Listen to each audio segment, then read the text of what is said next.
We're going to find out if Ann Wilson has any unglamorous injuries. Give it up! Give it up for Ann Wilson!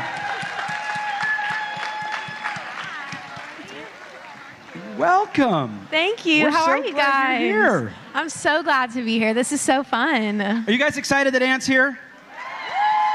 Thank you all. How many of you guys have been blessed beyond measure by my Jesus? Oh, thank you so much. Thank you. For those who maybe don't know the story, and I know this is not an easy story to tell us how that song came about, because this is a journey that you've been on for 4 years now. Yeah. So in 2017, almost 5 years ago, my older brother, Jacob, passed away in a car accident at the age of 23. He tragically passed away, and I remember having this moment once I found out that he had been killed in a car accident, of just kind of like realizing, am I going to trust the Lord, or am I going to lean on my own understanding and have to go through the whole tragedy without him? And so I made a conscious decision to trust Jesus during that time, and I wanted to, I knew that he was the only one that could get me through it. So I decided to trust the Lord, and then about 4 days after my brother passed away, I was downstairs at my piano, and I was just worshiping the Lord and having that moment with him, and my mom comes in the room, and she overhears me singing. And at this point in time, I had never sang in front of anyone before. I wasn't pursuing music. I wasn't into it at all. I actually wanted to work for NASA and be an astronaut. And it was just like a huge passion of mine. Right. So So fun. here you have this gift. Yes. And you have no intention of using it. Absolutely. You probably didn't even realize the gift you had. I didn't even realize. Yeah. I would Yeah. sing, but like I don't know, I just didn't sing in public or anything like that. So then my mom asks me if I would be willing to sing at the funeral. And then after praying about it, I decided I would. And so I sang in front of 1,200, 1,300 people for the first time ever at my brother's funeral. Wow. You know, and you may get choked up thinking about it. What's amazing is how God is a redeemer, because who knows if you would ever be here today. Absolutely. If you would have ever written a song with Matthew West that would have encouraged so many millions of people. Yes. If it hadn't been for that. And it's not that Absolutely. God causes those things to happen, but it's that reminder of Romans 8:28, right? Yeah. That he takes everything that we go through and uses it for a purpose, for his good. Absolutely. And here you are today, Yes. with the ability to reach and encourage all of us with that song. Yeah. It's so amazing. Well, and I was talking to your mama backstage, and she Yes, was she's so telling sweet. how the leap happened from singing at your brother's funeral to all of a sudden this is happening. And Yes. it's probably still a little head spinning. It is. It's It happened crazy. so fast. But tell folks Yeah. how all that came about. So after my brother passed away, I started to just sing at churches and stuff like that, and really just wanted to worship the Lord. And then I posted a YouTube video in September of 2017 that ended up going viral, and that was how my manager found me. And then I started getting in the Nashville scene and writing songs. And then I wrote My Jesus with Matthew West and Jeff Pardo, and we released that a year ago. So it's only been 1 year since my very first song came out. And within a couple of days, the video on Facebook had like 3 or 4 million views, and it was just going viral. And so many people were being impacted by it. And so literally in a year, all of this has happened. And I've been on 4 or 5 different tours, and I've gotten to just experience so many incredible things, and it's truly been such a blessing. It's got to be just so cool. surreal. Because It is. It's amazing. You grew up as a little kid listening to Yes. KLOVE. So Yes. I want to know, like, what artist did you listen to and think, oh, I wish I could be her? Because for me, it was Amy Grant. I'm way older than you. I wanted to be Amy Grant. Anyone That's else want to be amazing. Amy Grant? Yeah, exactly. So was there someone that you listened to as a kid and thought, oh, and you had your Yeah. hairbrush and you would sing with the hairbrush and all that? Yes. So, I mean, what's crazy is I just met them a couple minutes ago, and I literally would listen to them my whole childhood growing up. So to be able to meet them is amazing. But one of the That artists... just means we're old. That's exactly what that means. I loved Matthew West as a little girl. I met him like 4 or 5 different times in the merch line at Winter Jam and all the different concerts. And then you got to write a song with him. That must have just that been was crazy. surreal. That was amazing. Huge fan of Lauren Daigle. But before she came out, Natalie Grant was always a really big influence for me. What's been the highlight? I mean, of all the things you've experienced in the last year since you recorded My Jesus, what has been the highlight for you? Has there been one shining moment where you say, I can't believe I'm living this life right now? Yeah, honestly, for me, it's been hearing the stories and the testimonies of people like you and people that have just really walked through hard things, loss of a loved one or something hard in their life, and through my Jesus or through one of my other songs have been completely saved. I've heard a testimony of a lady who lost her son 10 years ago, and she heard my song and decided to let go of her anger towards God and have a relationship with him again. And the Lord has just used my music to redeem so many lives and to speak to so many lives. And so I think for me, my favorite part of it, just looking back at the year, has been getting to hear those testimonies and meet people and love on people and pray for people. And that's what it's all about, is for doing this for the Lord's glory and then loving on others. And but there's been amazing moments. I got to tour with Zach Williams this spring, which was really fun. I got to tour with Matthew West. That's like and seeing the two of you take pictures together, it's so funny. It's so She looks like a child. She's so much smaller. Yeah. Every night. Did you ever get like when you're out on tour together and that it goes like, is this your daughter? I never got that. Okay. No. But every time. Did Zach get that at all? No, I don't think so. Every time we'd go on stage, because I would go sing There Was Jesus with him every night, which was really fun. Yeah. And the crowd would just like randomly start laughing, and you knew exactly why they were laughing, is because the height difference was, I'm 5 feet, and he's like... 6'6". He's like 12 feet tall. Crazy. He's huge. Yeah. So it's so funny seeing us together. Well, and that had to be special for you too, because I know growing up as a girl, you were a huge Dolly Parton fan. Yes, mega. I love her so much. You gotten to meet her yet? I have not. I don't know if I would survive it. I literally feel like, Really? Yes. That'd be so amazing. So I know one of the songs you enjoyed singing when you were growing up as a kid was 9 to 5. Yes. And I know this is putting you on the spot. Can you break out a little 9 to 5 for us? I'll do it. Working 9 to 5, what a way to make a living. Let's do that a little bit. Yes, that's awesome. You've got to meet Dolly. That would be I know. awesome. I literally, that'd be amazing. So fun. Have you just driven around Nashville just seeing if you can kind of like find her somewhere? I have not. That's a little weird. I do know where she lives. Don't do that. I know where she lives. That's a little weird to you She guys. gets That's a little gas at stalkerish. Costco. I don't know. So amazing. I have a friend who ran into her getting gas at Costco. So maybe you just need to go fill up at Costco. Have you seen her house in Nashville? No. You know where she lives? Yes, of course I And know you where still she lives. haven't met her? That's public. I think that's public information. But again, no I don't know. stalking. I'm just getting a little That's wary not here. stalking. That's just being friendly. Is it stalking? Is that a little? Okay, yeah. Yes, it's it is a weird. little bit, but it's okay. It's okay. Wait, y'all not introduce yourselves when you meet somebody? You don't show up at their house. This is all I'm saying. Well, you can just wait outside the front gate. I think that's allowed. No, don't sit outside the front gate. They'll call the cops on you. That's so funny. So, you just recently released a song that you sang with Hillary Scott from Lady Yes. A called Mamas. Yes, so And special. Seeing the two of you guys in the making of the video with her girls on set, seeing you surprise your mom with the video was absolutely amazing.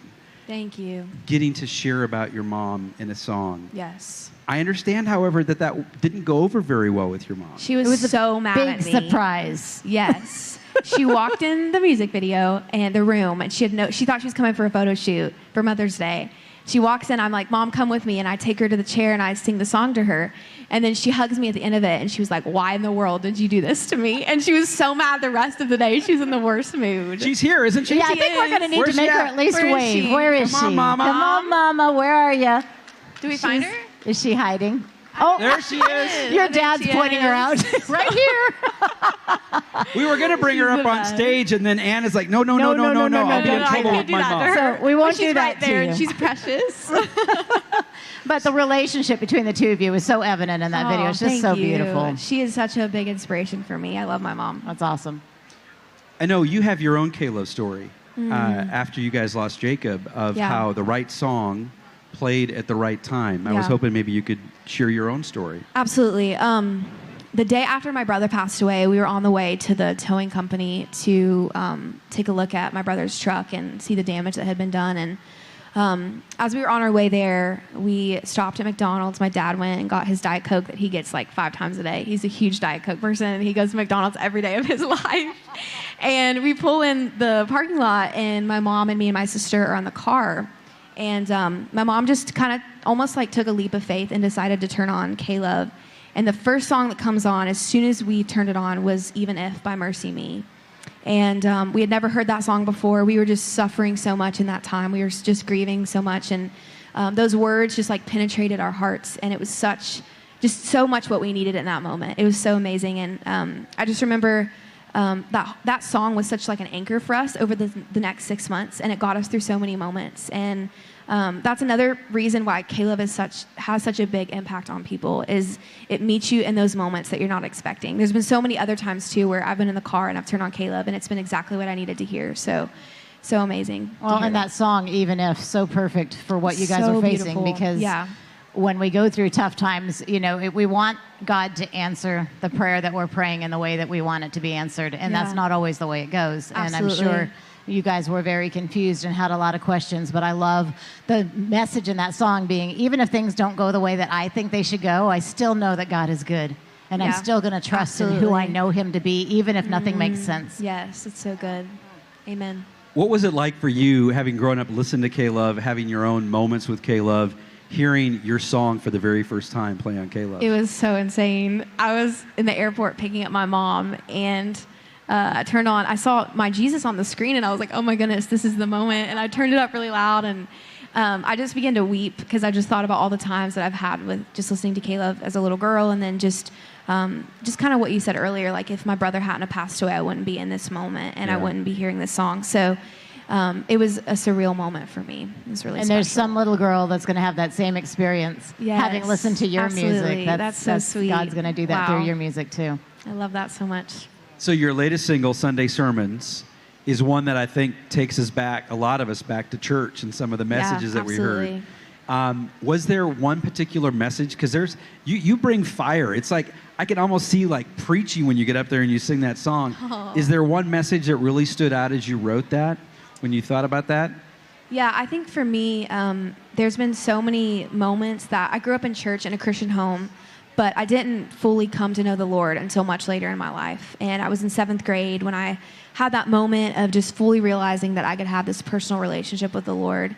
And so for me, I remember just being in the writing room and talking about the song, and really just reflecting on the fact that all of the Sunday sermons I was taught as a little girl were not wasted. None of them were, it was just like they were all, God was using all of them to build in me this foundation. And that was really important for me to write about, because I know there's a lot of people that grow up in church but don't actually ever know the Lord. You can go to church every Sunday but not have a personal relationship with him. And so the song was just, I wanted to write that song, and I wanted it to be something that people could cling to. Even if people don't normally listen to Christian music, the song has actually impacted a lot of people in the country genre too, just from people growing up in church and having that background. So it was just so special to get to write that song. And well, I would think it would also be encouraging to folks who perhaps raise their kids in church and are at this point in their lives, they're not seeking the Lord. Yeah. All those seeds have been planted. Mm-hmm. That's not wasted time, that God is at work in their hearts because of all those Sunday sermons, all the songs they sang, the things, the prayers that were prayed over them, and that they're continuing to pray over them. Yeah. It's not wasted. Absolutely. Yeah, so true. And that's, for me, that's my story of like, God was planting seeds my whole childhood, even though I didn't realize it. So you grew up in Lexington, Kentucky. Yes. And I just found this out about you this morning. And I always kid Kelli because I love to hunt and fish. And there's a fun story about your brother Jacob that you share about how he went out with his gun and shot a squirrel. Yes. And y'all ate it. Yes. So, it was so good. See, that's what I told you. It was delicious. How many of y'all have eaten a squirrel before? Yes. Look at all You're my people. Wait, is anyone with me that's kind of like, nope? Okay, thank you. I'm like, no. So what did it taste like? For those who are not as adventurous, maybe as some of us. It was just like chicken. It was so good. Okay, sure. Like it was amazing. That's what you always hear. Right? Tastes like chicken. Yeah. Yeah, it was just normal. I was just at home, and he comes in and was like, "Hey, we're gonna have squirrel for lunch," and that wasn't odd to you. It was amazing. No, I would find Jacob that did odd. that all the time. It was so just casual. I think we need to do like a KLOVE promotion to go squirrel hunt with Van Wilson. Would that be awesome or what? Amazing. Yes. Yeah, that guy wants to go right there. Yeah, I'm gonna pass on that one. But thank you so much for allowing God to use you. Thank you. To be in a position like you are to inspire and encourage millions of us every single day through your music is I'm sure, a humbling experience. You're up for 3 KLOVE Fan Awards Sunday night. Is that just crazy? Thank you guys so much. In your first year. I don't think anybody in this room would be surprised if you walked up there to collect 3 KLOVE Fan Awards. Oh, that'd be amazing. Have you thought about your acceptance speech if you win 1, 2, or maybe 3? No, not at all. Do you have to come up with 3 different ones if you win all 3? Because that's stressful. I feel like you would have to, right? I don't know. You have 3 different outfits. Is it like wardrobe changes if you win each one? That'd be really cool, though. That'd be amazing. But what an honor, though, because all of those awards, it's people voting, and that's what I love about it. It's people saying, "Hey, that song has ministered to me so much this year that I want to say thank you." And how they say thank you is by nominating you, and I think that's just beautiful. Yeah, thank you guys so much. It's been so surreal. Especially in this season. Can I ask you all a question out here? How many of y'all voted for Ann Wilson this year? Oh, thank you guys so much. You better write an acceptance speech. I'm just saying. Maybe 3. I'm just saying.